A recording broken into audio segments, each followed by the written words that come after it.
terminando a formação, na verdade era para eu ter terminado. Olá, você que está vendo na área do aluno, está vendo agora, né? Aí, essa é uma área que eu já era para ter terminado, acabou que eu não terminei, eu estava fazendo a pós-graduação em Customer Centric Mindset, quer dizer, a mentalidade voltada, né, centrada no cliente, porque eu sempre pensei nisso na parte de medicina. Eu sempre achei que nós médicos temos que ter a mentalidade centrada no paciente para desenvolver os nossos negócios, nossos consultórios, nossas empresas. E já fiz, descer aqui um pouquinho para ficar na câmera, e já fiz consultoria disso para um grupo importante aqui do Rio de Janeiro, de avaliação em sono e eletroencefalo de 24 horas. E aí eu gostaria de falar sobre isso com vocês hoje. Eu acho que é uma aula que talvez vai ajudar muito no futuro de você, muito, muito, assim, não é pouco, não é muito. Essa é uma aula que abre nossos olhos para alguns aspectos que a gente não leva em consideração e que com certeza vai ajudar bastante vocês.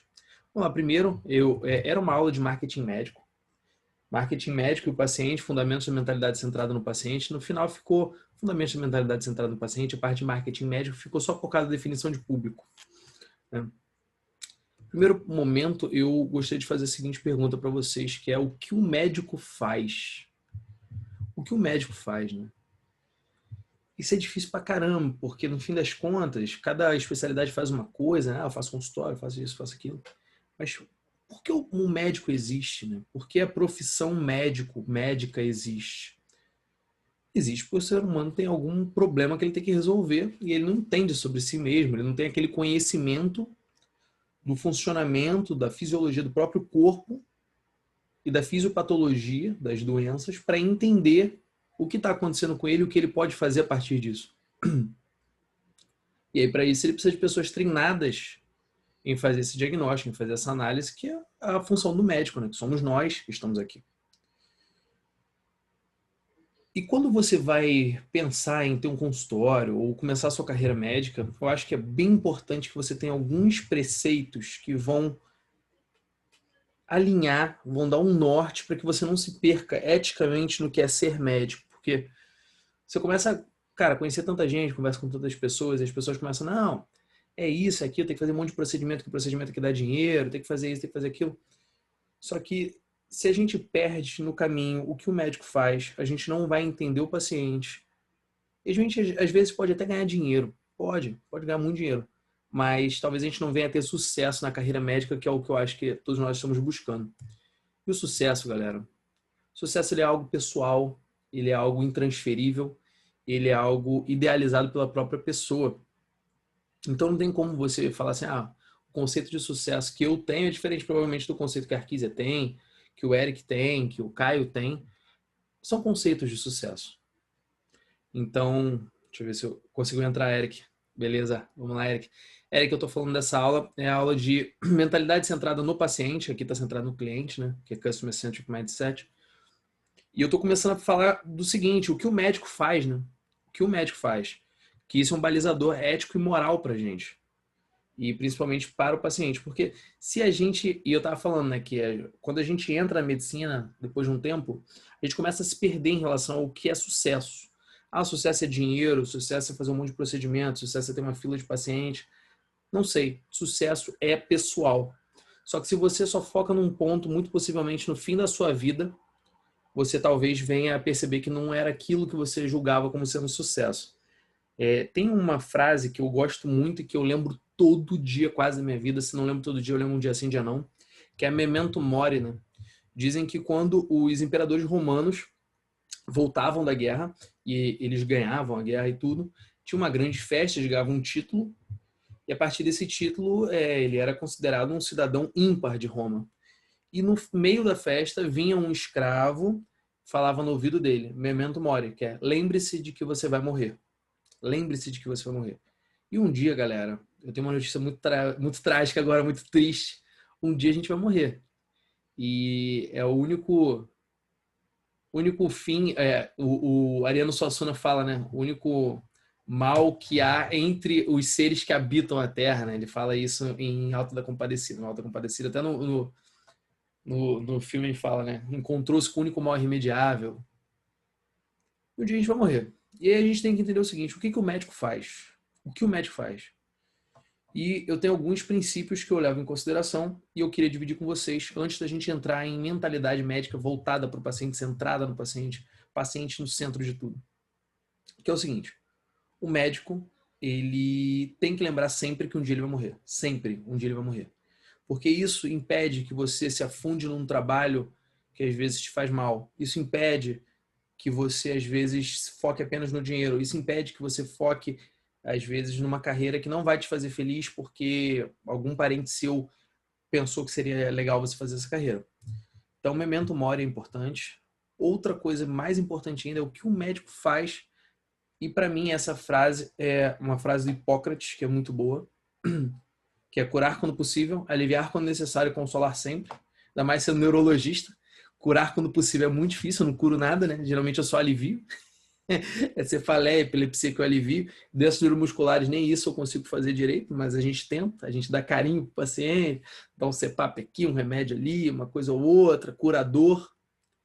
E dor, galera. Dor. Dor é algo extremamente importante. Já foi considerado quinto sinal vital. Criaram várias escalas de mensuração. Mas a dor da outra pessoa, a dor social, a dor física, a dor moral, a dor ética, a dor psicológica, essas dores fazem com que os pacientes busquem a gente. Então eu acho que talvez, quando o Hipócrates falou sedaria dolore opus divino est, que ele falou, né, curar a dor é algo divino, às vezes as pessoas pensaram em dor física. Mas não, o médico, ele cura dor física, dor psicológica, dor social. E esse é também o nosso papel. É ser mais do que o mesmo. Não ser mais do mesmo. É ser mais que o mesmo. Então lembrem-se, né, do seguinte. O que o paciente faz para buscar o médico? O que o paciente tem para buscar o médico? O paciente tem uma dor. Seja uma dor psicológica, seja um desconforto, medo. Ele tem uma dor. E essa dor ela é tão latente, tão pungente, tão forte, que ele busca um médico. Se você for ambulatorial, essa dor não é tão grande quanto numa situação emergencial, por exemplo, que o paciente tem medo de morrer, né? Naquela hora, é um infarto, um AVC, é o medo da morte. O medo é muito mais forte nesse caso. Mas a dor do paciente. E muitos médicos, galera, isso é muito legal. Tem um episódio aí do pessoal de Tá de Clinicagem, que é o pessoal lá de São Paulo, curto pra caramba os garotos. Tem vários amigos em comum e de vez em quando vai ter um salve pra mim lá no podcast deles. Eu já saí com um salve, acho que em 2 episódios. Talvez eu venha sair no terceiro aí. Acho que acertei o desafio de doença do sono dessa vez. Foi a síndrome de Klein-Levin, que é a síndrome da Bela Adormecida. Eles falam no episódio de depressão que existem evidências científicas de que geralmente o paciente que tem depressão, que é uma dor psicológica, uma dor, às vezes é pior do que qualquer dor física, dependendo da depressão, ele chega no consultório e ele não fala que está com depressão, ele fala que está com a dor lombar, ele fala que está com a cefaleia, para lá na frente, vendo que o médico é uma pessoa confiável, ele falar sobre a depressão. Então, é papel do médico, é dever do médico abrir esteiras e abrir caminhos e dar oportunidade para que o paciente venha falar sobre depressão. E a mesma coisa é suicídio, por exemplo, que também é uma dor muito forte. Eu fiz uma pesquisa durante a minha graduação que a gente comprovou que 1/3 a 50% dos pacientes, eu tenho quase certeza que é 1/3 a 50% dos pacientes, foram no médico na semana ou no mês que antecederam o suicídio. E quase 100% deles foram no trimestre que antecedeu o suicídio e não teve questionamento, pelo menos não está em prontuário, sobre ideação suicida. Não teve sobre pergunta sobre suicídio. O que a gente está fazendo como médico nesse caso? Né? A gente está curando a dor ou a gente está curando a nossa dor de atender o máximo de pacientes possível para ter tem um questionamento aí que eu queria dividir com vocês de início. Então vamos lá, galera. Agora a gente vai para a parte um pouco menos abstrata, um pouco mais direta. Quem é o seu paciente, cara? Quem é o seu paciente, né? Você pega, por exemplo, a minha especialidade aí é mais difícil, né? Porque eu atendo desde criança até o idosinho bem idoso. O longevo, né? O idoso bem longevo. Mas, por exemplo, quem faz pediatria é criança. Até herbiatria, né? Que pega até o adolescente ali. Para quem faz geriatria é o idoso. Para quem faz otorrino, vai ter que atender muita gente que é surdo-muda. Então, esse tipo de conhecimento, esse tipo de coisa, esse tipo de detalhes é algo que a gente tem que levar em consideração quando a gente pensa em ter uma mentalidade de atuação voltada para o nosso paciente. Qual o perfil do nosso cliente ideal, né? Eu gosto de chamar perfil de paciente ideal, porque eu não gosto muito desse negócio de cliente. O nosso cliente, não sei. Eu ainda sou um pouco... Eu sou velho, tá, gente? Eu sou velho na cabeça e velho em alguns aspectos. Por isso que eu tô com a camisa com a frase do Belchior, amar e mudar as coisas me interessa mais. Mas eu não mudo muita coisa, não. Sou meio velho. Qual o perfil do meu paciente? O paciente chamado ideal, o paciente que mais vem ao meu consultório, que mais busca o meu atendimento. Existe um perfil. E tem que existir um perfil. Só que muitas das vezes a gente não leva em consideração. A gente leva em consideração as doenças e não o doente. A gente vê, eu atendo cefaleia, eu atendo esclerose múltipla, eu atendo doenças neuromusculares, eu atendo... Tá, cara, mas qual paciente que você tem? Por exemplo, cefaleia, mulher jovem em período fértil. Super comum. Qual é a mais comum? Tensional. Depois, migrânia, né, que é enxaqueca. Essa paciente é uma paciente que consegue trabalhar, geralmente, quando ela vai buscar um neurologista, é porque ela já está tendo um problema no trabalho, porque não está conseguindo trabalhar. Então, assim, tem o perfil do paciente, tem um padrão do paciente. Eu queria dividir com você o seguinte: qual é o padrão desse seu paciente? Qual é a idade? É um paciente extremamente jovem? Se for uma criança, você tem que saber lidar com os pais. Porque a criança, ela não fala assim, gente, eu preciso ir a um pediatra. Seria até engraçado, né? Eu pensaria assim, imagina meu filho chega e fala assim, papai, preciso ir a um pediatra. Eu ia falar assim, meu Deus, esse moleque tá com um capeta no corpo, vamos chamar um exorcista. Então tem uma idade ali, tem uma idade que o paciente vai buscar alguma coisa e quem é que tá buscando, né? Se for pediatra, é o pai da criança que tá buscando. E, cara, ser pediatra, por exemplo, é você ter um paciente de idade inicial, idade começando a vida, mas tem que aturar pai e mãe. E pai e mãe Gente, pai e mãe tem direito de ser chato. Vocês vão ver aí quando vocês forem pais, eu vou ver quando eu for pai, quando vocês forem mães, pais. A gente tem o direito de ser chato, a gente é chato. O nosso filho é a coisa mais especial do mundo pra gente, então a gente é chato. Então, o cara que escolhe, o pediatra, o cara que escolhe lidar com uma idade, os extremos das idades, isso vai até para a Arquis aí que quer fazer geriatria, tem que saber lidar com família de paciente. Geralmente você vai lidar com problemas, com doenças que são do paciente e da família. Muitas vezes. Eu lido com algumas doenças que são só da família. Por exemplo, quer ver? Alzheimer. Pergunta para o paciente se ele está doente. Ele tem anosognosia às vezes, ele não sabe nem que ele está doente. Mas a família sabe que ele está doente. E a família tem toda uma construção social para que aquele paciente se sinta bem. Eu até brinco, né? Eu pergunto para o paciente, se eu fosse o gênio da lâmpada e pudesse mudar uma coisa para o senhor, tipo uma dor nas costas, alguma coisa, pudesse corrigir um problema, o que seria melhor para a vida do senhor? Esses pacientes, geralmente, eles não falam minha memória. Não falam, só no quadro inicial. Nessa fase, assim, a gente fala assim, doutor, eu queria comer melhor, eu queria não ter dor, muito comum. Então, assim, quando você lida com extremos de idade, você vai lidar tanto com a família quanto com o paciente. Não esqueça disso. Sexo. Ginecologista e obstetra, você vai tratar de homem? Não, você vai tratar de mulheres. Talvez o companheiro vá à consulta, talvez a companheira vá à consulta. Você vai lidar com mulheres, né?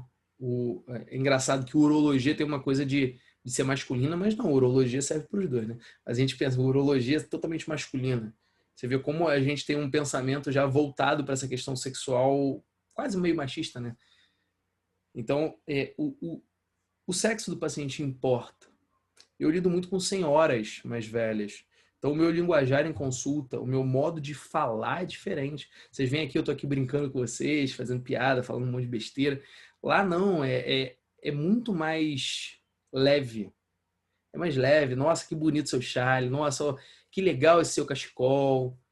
A senhora tá radiante hoje, sabe? Coisas que são detalhes pequenos e que aquela senhora não escuta há tanto tempo, que melhora a autoestima do paciente, certo? Dor.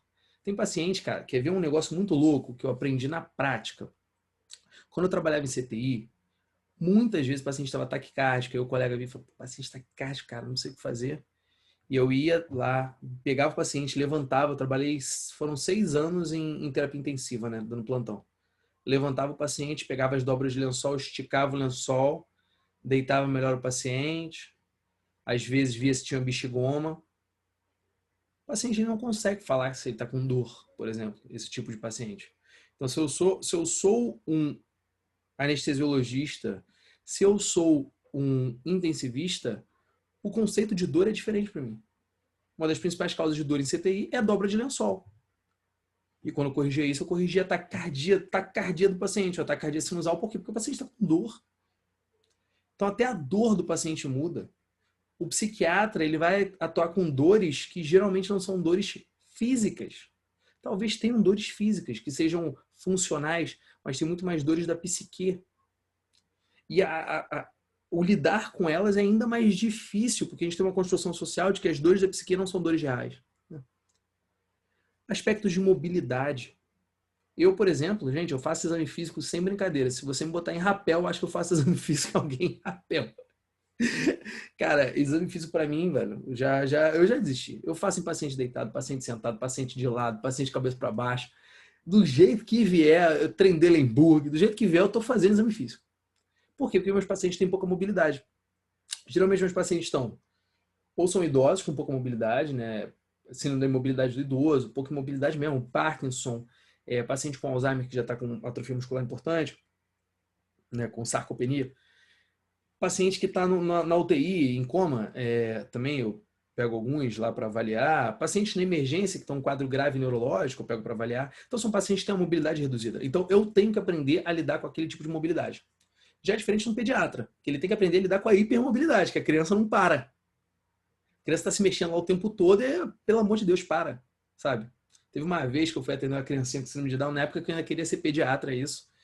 Que eu peguei o esteto, botei, né? Aí a criança não parava, não parava. O nome dele era Lucas. Ele estava internado porque ele tinha asma e a asma dele piorava muito, etc. Ele estava lá. Era um garotinho com síndrome de Down. Bonitinho pra caramba, muito bonitinho, moleque.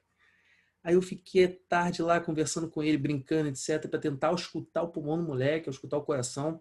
Porque síndrome de Down, né, tem muita cardiopatia associada. Dependendo a síndrome de Down em si tem muita cardiopatia associada. Tem pacientes que não tem nenhuma, mas tem alguns que tem, então a gente tem que buscar. E eu queria escutar o coração da criança e ver também se ele tinha... Como é que estava a escuta pulmonar também, né? E aí, cara, tanto foi. O moleque, ele só melhorou. Ele parou. Assim, eu falei, agora é que eu vou examinar, né? Fui, botei o esteto lá. Eu tinha esteto já de pediatra. Na época eu queria tanto ser pediatra que eu já tinha esteto de pediatra. Caramba, que coisa, né? Meu Deus, me livrei de uma. Mas quem quiser ser pediatra, eu tô brincando, tá, galera? Quando eu botei o esteto no garoto, ele vomitou na minha mão. Uá, na minha mão. Ele parou, né? Ele não parou para examinar, ele parou porque ele queria vomitar. Ele vomitou na minha mão. Eu continuei examinando ele com a mão vomitada para eu conseguir escutar porque ele tinha parado. Então, é uma mobilidade diferente. É escutar a criança no colo da mãe. É escutar a criança, cara, pulando. Entendeu? É um tipo de mobilidade diferente. Geriatra, neuro, já é a hipomobilidade. O humor do paciente. Cara, o psiquiatra ele tem que aprender, por exemplo, a lidar com pacientes de mau humor. O psiquiatra, gente, pensa comigo, qual a coisa que o psiquiatra mais atende no Brasil, no mundo? Depressão. Da onde você já viu um paciente de bom humor com depressão? Não tem, né? Se ele tem depressão, ele está de bom humor, tem alguma coisa meio esquisita ali. Ele tem que ter, no mínimo, uma anedonia. Ele tem que não ter prazer nas coisas que ele faz anteriormente, que ele gostava de fazer anteriormente. Mas se ele tem um bom humor, tem alguma coisa errada. O psiquiatra ele tem que aprender a lidar com pacientes de mau humor, e isso é difícil pra caramba. Pra caramba, por quê? Porque a gente pensa que o paciente ele tem que vir na melhor forma dele. Galera, não é assim que funciona, não. Não é assim que funciona. As pessoas são diferentes, as pessoas têm problema. E quais são as piores doenças, as doenças que são mais prevalentes no seu público, por exemplo? Você tem que saber. A maioria dos pacientes que eu atendo, quer ver que interessante? Eu gosto muito de cognição, muito. Eu gosto muito de Alzheimer, demência corpúsculo de Lewy, demência de Pick, né, que é a frontotemporal, variante comportamental, variante afasia progressiva primária. Eu gosto dessas doenças assim que não tem cura, que mexem com a psique, aquela coisa meio louca, se é psiquiatria ou se é neurologia. Eu gosto disso, tá? Eu gosto muito disso. Quais são as doenças mais prevalentes do meu público? Dor. Dor, seja cefaleia ou dor lombar, é o mais prevalente que eu atendo no público. No consultório, Parkinson. Eu tenho atendido muito Parkinson e algumas demências. Então, assim, eu sei o paciente que eu atendo mais no consultório e o paciente que eu atendo mais no público. Onde estão os meus esforços no público, onde estão os meus esforços no consultório. E, às vezes, tipo assim, quer ver um negócio interessante? Eu sei que no meu consultório a porta tem que ser muito larga para entrar cadeira de roda.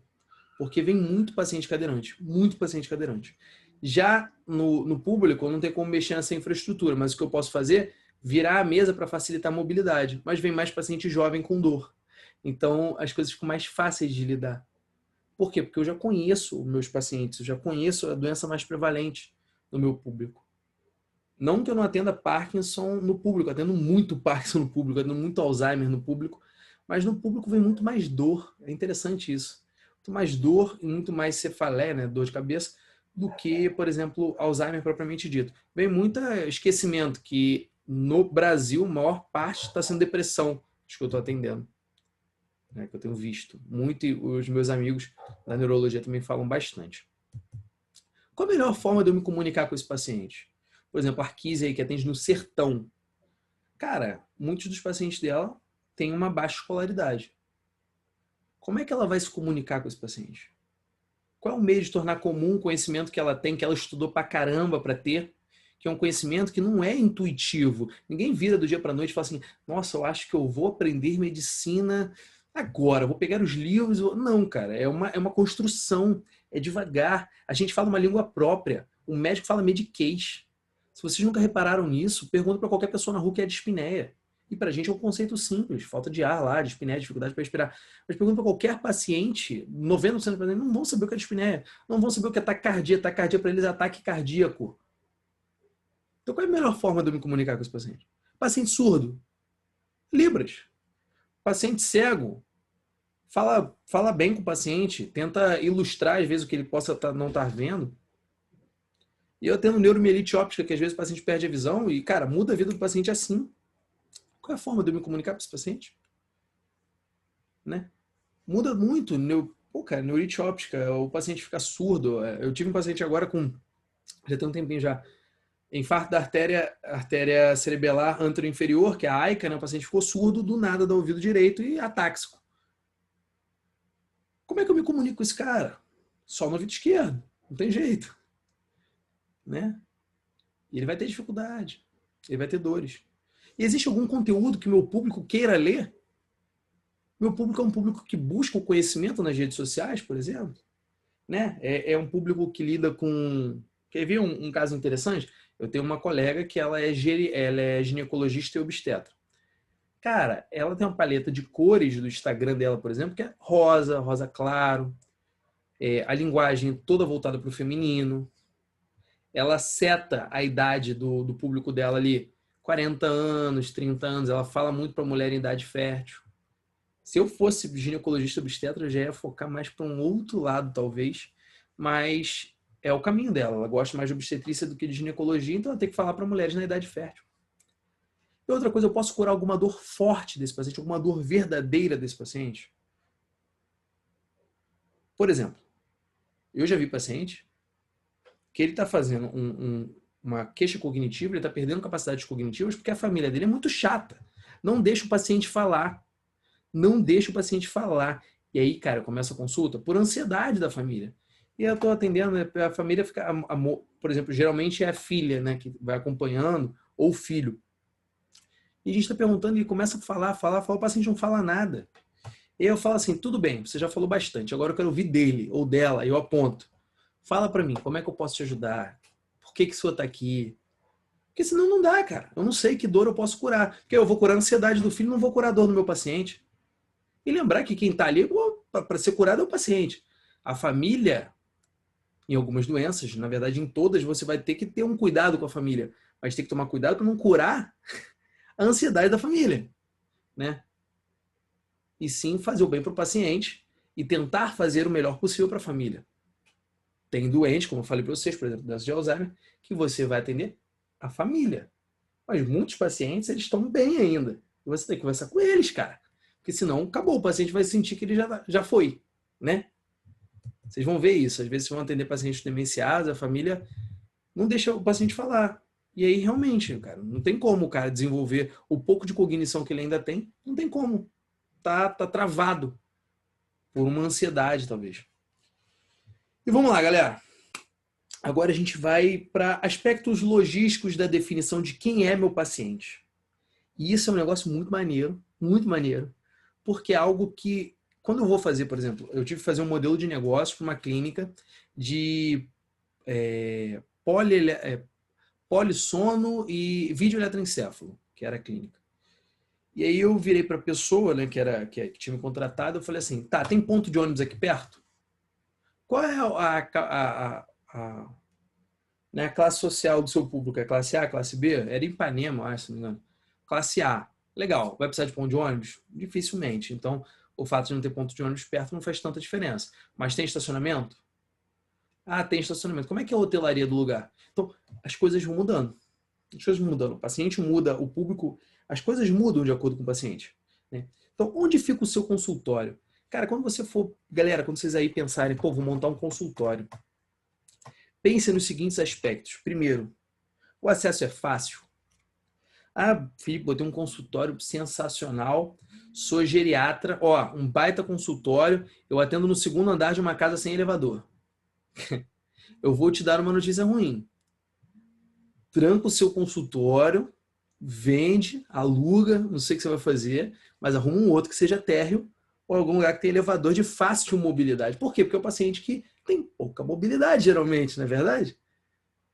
É um paciente que usa cadeira de roda. Se eu atendo muito esclerose múltipla, por exemplo, eu vou ter uma porta larga para a cadeira de roda passar fácil. Acabou. Eu vou ter uma pia que o paciente na cadeira de roda consiga lavar a mão. Eu vou ter uma escadinha com antiderrapante. Eu vou ter uma escadinha que o primeiro degrau seja um pouco mais baixo, se possível. Vocês conseguem perceber o detalhe do detalhe do detalhe do detalhe que faz uma completa diferença? É a questão da iluminação do Outback, né? Se você for todo Outback, a iluminação é parecida. Por quê? Porque faz diferença. Então o acesso é fácil. Tem como a cadeira de roda entrar? Tem como o paciente usar o banheiro? O banheiro ele é adaptado? Eu atendo pacientes que precisam de banheiro adaptado. O banheiro é adaptado da clínica? Não, doutor, não é adaptado. Poxa, como é que eu vou atender esse paciente? Não tem um banheiro adaptado. Não tem como. Não é verdade? Não tem como. Vai ficar difícil. Então é interessante que tenha um banheiro adaptado. Poxa, Felipe, você atende um volume grande de pacientes. Você acha que é interessante ter um ponto de ônibus próximo? Acho essencial ter um ponto de ônibus. Porque não é todo mundo, galera, no Brasil, que tem carro ou tem dinheiro para andar de Uber, não, galera. Então, ter um ponto de ônibus próximo é algo que pode facilitar o acesso. Um metrô, aqui no Rio de Janeiro a gente tem metrô, né? Um metrô ou algum veículo de mobilidade urbana, coletivo, e que tenha baixo custo, relativo baixo custo. É interessante ser próximo. O que meu público consome, né? Eu atendo muito idoso. Adianta eu botar revista com letras pequenas?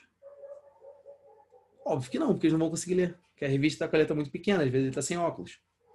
Então é mais interessante eu botar uma coisa grande ou botar uma televisão do que revistas. Se eu pôr revista para idoso, tem que ser uma revista com algo que seja condizente com o que o idoso consegue ler. Café. Todo paciente toma café? Não, mas todo paciente toma água. Então vocês já devem ter ido em algum lugar médico de atendimento que só tem café e não tem água, por exemplo. Ou se tem café não tem um açúcar, ou não tem um adoçante. Se você, galera, para a vida de vocês isso, tá?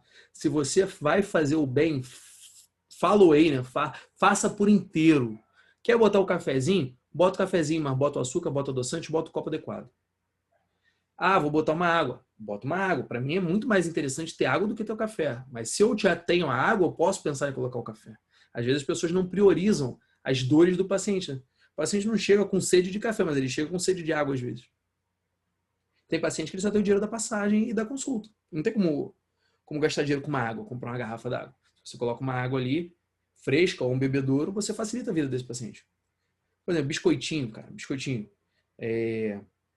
Na Unicamp, por exemplo, eu estava conversando lá na época com um residente lá. Foi com um residente? Foi com alguém de lá. E falou o seguinte, aqui a gente atende muito paciente que vem de longe, junto de uma cidade inteira, no interior de São Paulo, e vão todos para lá para serem atendidos de ônibus. Cara, se você... Pensa o seguinte, você paciente, humilde, sem dinheiro, você está indo para o médico, seu filho tem uma doença rara, você não tem dinheiro, você chega lá com fome, cara, se tiver um biscoitinho maneirinho ali, um negocinho que possa pelo menos dar uma aliviada na dor, né? Aliviar a fome do paciente, seria interessante. Lembrando que endócrinos e geriatras, né, tem que pensar na consideração com os diabéticos.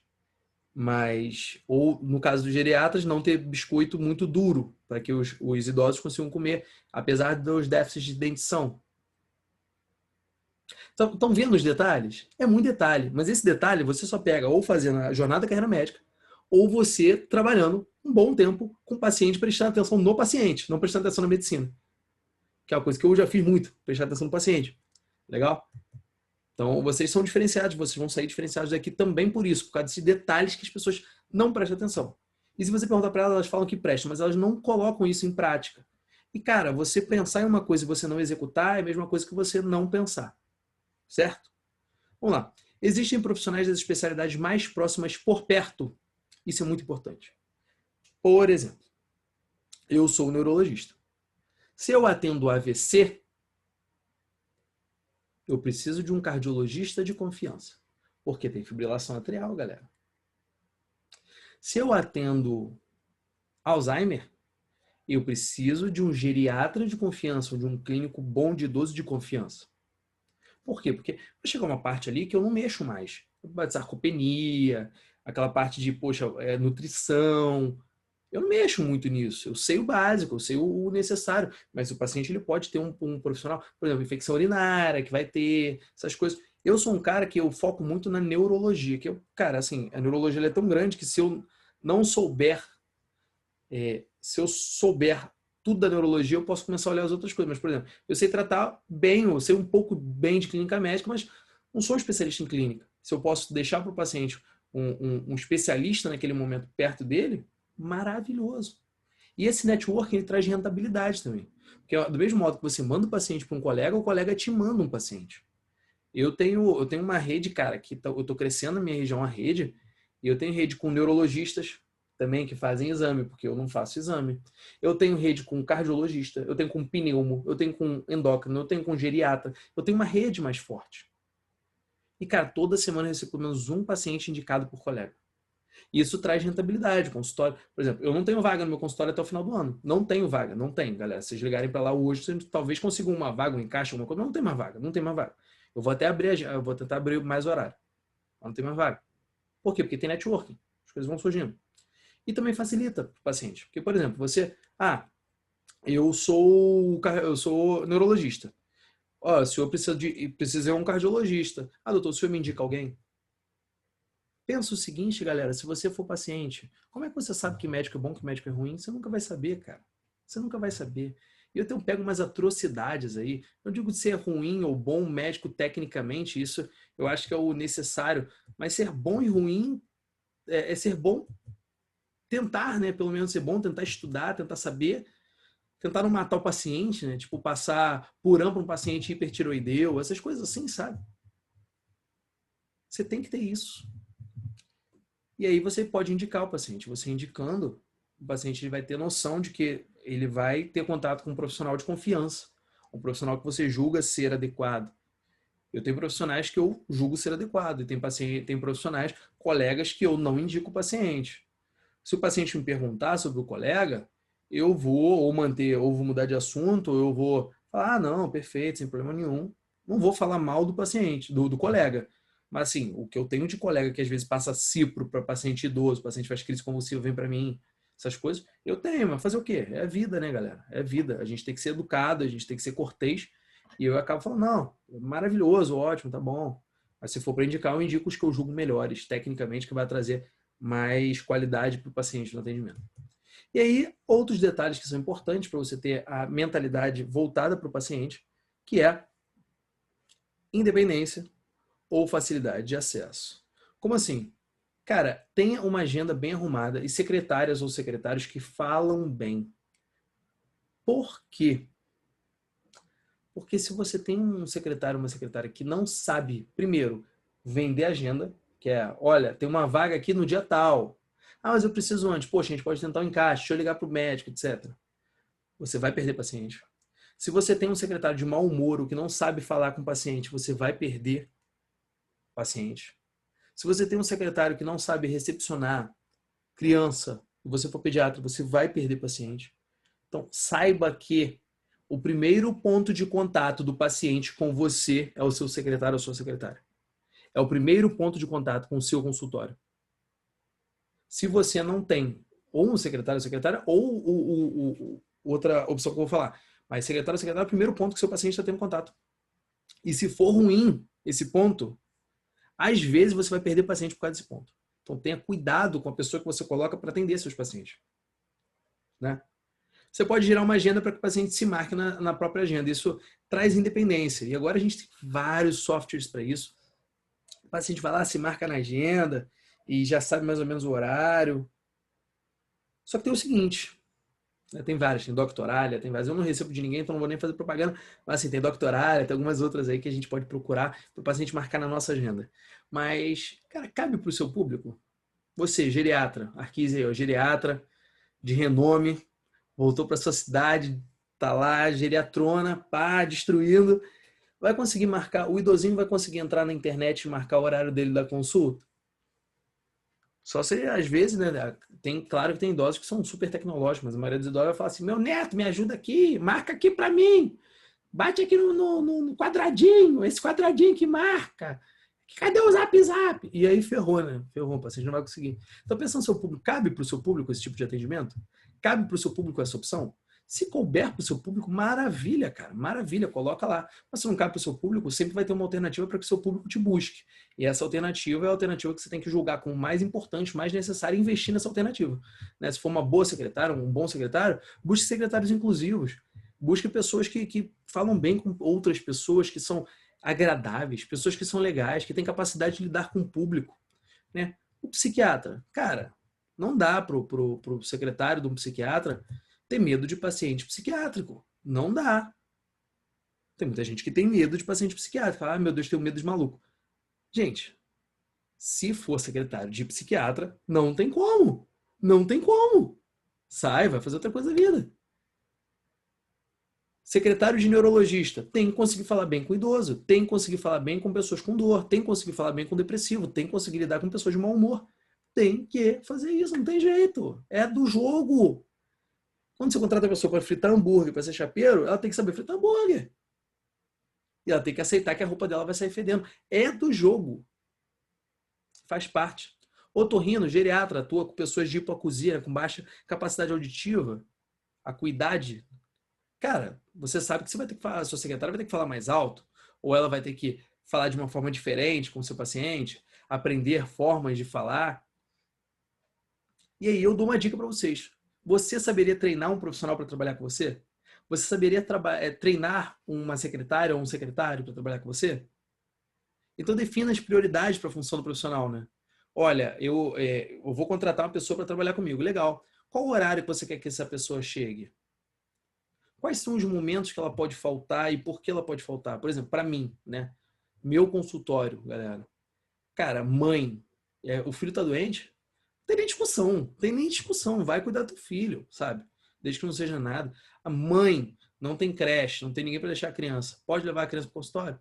Pode, deixa a criança quietinha lá no canto, bota um papelzinho lá para a criança brincar, entendeu? Mas esse sou eu. Tem gente que não é assim, tem gente que não sabe lidar com criança, não gosta de criança. E aí, problema da pessoa. Mas tem que alinhar com o profissional que vai trabalhar. Qual é a postura que tem que ter? É uma postura receptiva? É uma postura alinhada? Uma roupa adequada? Qual é a postura que tem que ter esse profissional? E quais são os processos dinâmicos? Como é que faz para marcar um paciente? Como é que faz para encaixar um paciente? Poxa, para encaixar tem que me ligar. Como é que faz para entrar em contato com o paciente depois de alguns meses pós-consulta para saber se o paciente vai voltar, quando ele vai voltar? Entendeu? Tem que alinhar processos e dinâmicas com os profissionais que vão trabalhar com vocês. Fazendo isso, você vai estar pensando no seu paciente, você vai aumentar o sucesso da sua clínica, do seu consultório e muito provavelmente você vai ter muito mais sucesso com isso. Beleza, galera? Então agora eu vou abrir perguntas, foram 45 minutos de aula aí, 40 minutos de aula.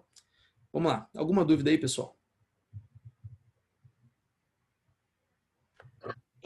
Eu fiquei só pensando, quando estava falando do consultório, provavelmente o meu terá que ter várias ressalvas, mas aí eu já fico pensando na próxima aula, que terá que ser de gestão financeira, porque eu saindo de uma residência, eu vou ter dinheiro para alugar um consultório e reformar ele todo de acordo com as necessidades do meu paciente. Então, Arquisa, isso aconteceu um pouco comigo. E aí, o que eu fiz? Eu busquei uma clínica de geriatria. Eu atendo Ah, numa clínica de geriatria, entendeu? Eu atendo lá. Até eu, entendi. até eu formar minha clientela e talvez pensar em formar meu consultório. Porque lá, por exemplo, eu não pago os profissionais, né? Eu pago uma porcentagem para a clínica, e a clínica é toda adaptada para atender meu tipo de paciente. O único problema lá é que o corredor é meio estreito, então a cadeira de roda passa com pouco ponto para as laterais, e aí fica difícil de fazer o retorno da cadeira, virar a cadeira, mobilidade da cadeira. Mas fora isso, ele é todo adaptado. A porta cabe cadeira de rodas. Isso é pequeno, né? É aquele negócio, tem que fazer um monte de consultório, pouco espaço, mas cabe cadeira de rodas, paciente com pouca mobilidade não cai, é antiderrapante, tem tudo isso. Então, uma alternativa para você é começar trabalhando numa clínica de geriatria ou buscar uma clínica geriátrica.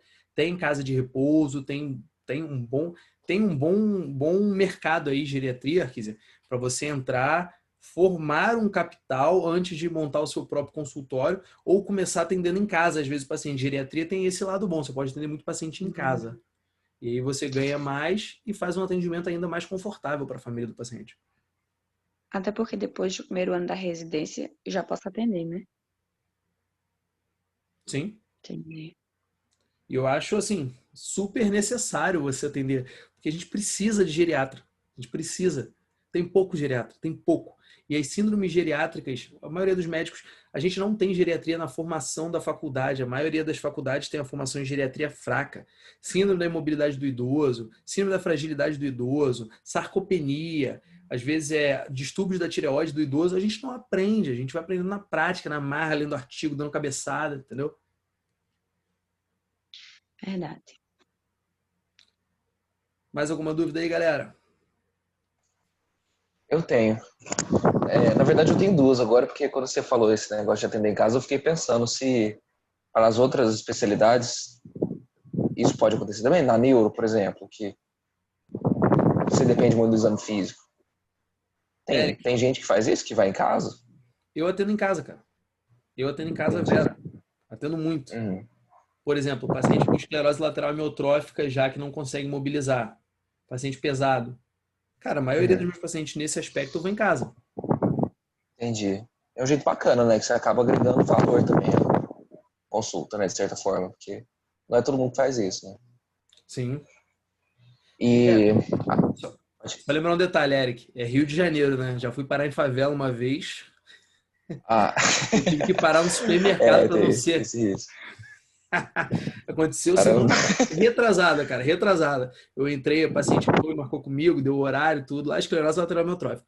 Fui ver o paciente, cheguei lá na entrada da comunidade, eu falei assim, poxa, é aqui mesmo? Aí eu fui, desci do carro para falar com o cara que estava sentado, o cara já levantou as mãos assim, eu falei, ih, meu Deus, aviãozinho vendendo tráfico aqui.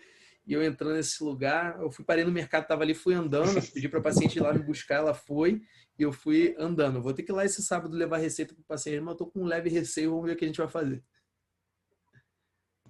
Espero que dê tudo certo. Amém, eu também.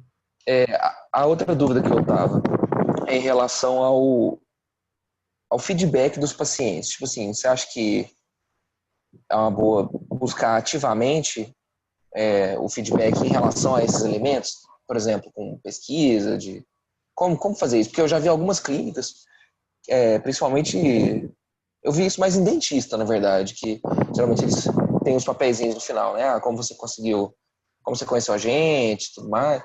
Mas assim, considerando que a gente quer fazer um diferencial e ser bem específico, assim, como é que você recomendaria, sem também gastar muito tempo do paciente com isso? Eric, eu penso o seguinte, eu sou super fã do feedback, desse feedback verdadeiro, né? Eu não sou fã do feedback tipo, olha, por favor, entrega. Não, é daquele, ó, tá aqui o papel. Toda a consulta o paciente vem, na hora que ele recebe a nota fiscal do final da consulta, que ele vai pagar na secretária, ele recebe um papelzinho para NPS, Net Promoter Score. De 0 a 10, nossa instalação. Sendo 0 muito ruim, 10 muito bom. O paciente marca. De 0 a 10, nosso cafezinho. A área de cafezinho, marca. 0 a 10, o conforto do paciente. Tal. Temperatura, 0 a 10, tum. Então, algumas perguntas que são muito importantes, que você vê como importantes para o paciente e que você pode pedir para marcar de 0 a 10, que é fácil marcar X. A secretária já coloca o nome do paciente, ou o secretário já coloca o nome do paciente antes dele preencher, ele só preenche, ou preenche até sem colocar nome, que é bom, e ele coloca numa urnazinha. Uma vez por semana você pega, abre e olha. E ali às vezes vem os problemas. Poxa, A tampa do vaso está solta. A tampa do vaso sanitário, que é uma coisa que você não presta tanta atenção. A tampa do vaso sanitário está solta. Tá bom, vamos lá ajeitar a tampa do vaso sanitário. Poxa, Mas aí você deixa um espaço aberto para a pessoa falar também, né? Porque só pelo X não daria para saber, né? Não, no final você põe assim, você tem alguma outra sugestão ou algo a dizer? 2 pontinhos e deixa o espaço aberto. Entendi. Cara, só E tem dá para medo. fazer rapidinho, então. E dá pra fazer bem rápido, isso aí é coisa de segundos. E vou te falar, cara, só tem medo de ouvir feedback do paciente médico que não tem confiança na própria medicina e no próprio atendimento. Entendi. É o que faz a gente crescer, né? Exatamente. O paciente satisfeito, ele indica para 3 pessoas. O insatisfeito te quebra, né? Não passa o teu conceito para 13. Então, cada paciente mal atendido, ele ganha em 10 vezes do paciente bem atendido. Sabia disso, Eric? Faz sentido. Não, isso é pesquisa, cara. É de 11 a 13 que ele fala mal do seu atendimento. E quando ele fala bem, ele só fala para 3. O ser humano gosta de falar mais de coisas ruins do que de coisas boas. Né? Isso é verdade. Mais alguma dúvida, galera? Não? Então, eu espero que essa aula tenha sido impactante, que tenha trazido um pensamento diferente para vocês, talvez que vocês não tenham tido até hoje, e que tenha trazido detalhes que vá trazer ainda mais felicidade e um ótimo atendimento para o paciente de vocês, que agregue à saúde do paciente, não só ao atendimento, né? Agregue também a ele se sentir feliz, se sentir bem, sair melhor do que entrou. Eu sempre falo o seguinte, quando o paciente entra numa consulta comigo, o objetivo é que ele saia melhor do que entrou. Às vezes melhor informado, né? Quando a notícia é ruim, mas o objetivo é que ele saia melhor do que ele entrou. Show de bola? Então é isso, pessoal. Tenham uma ótima noite aí. Fiquem com Deus e até a semana que vem. Tchau, tchau. E gestão financeira tá chegando, Arquise. Não é agora não, mas tá chegando. Calma. Começa em novembro. Cuidado quando for entregar essa receita. Pelo amor de Deus, eu quero ter essa aula. Beleza, brigadão, hein? Valeu. Gestão financeira são 3 ou 4 aulas. Não tenho certeza não, acho que são 3 ou 4. Certo. Valeu, galera. Ótima noite aí pra você. Valeu.